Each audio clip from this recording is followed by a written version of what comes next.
Ege ile Şubat ve Mart aylarına ne uygulamalıyız? Kış bakım setimiz neler? Birinci ürünümüz Boster Blue.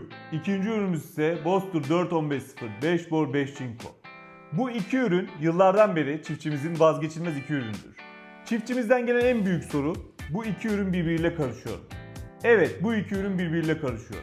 Boster Blue 1 ton suya 5 litre şeklinde, 4150 5 bor 5 çinkolu ürünümüz ise 1 ton suya 2,5 litre şeklinde.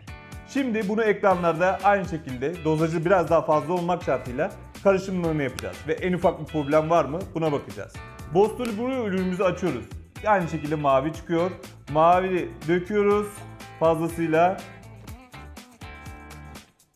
ve karıştırıyoruz.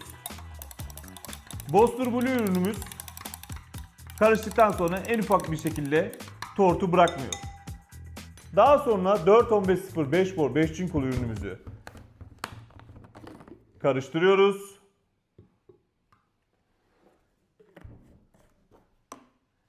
Bu iki ürünün birbirine karışımından en ufak bir şekilde gördüğünüz gibi tortu ve çökme yaşanmıyor.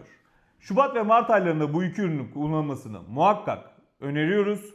Yağışlardan dolayı bunu ne zaman atacaklarını soruyorsunuz. Yağışlar en hızlı şekilde bittiği an iki ürünü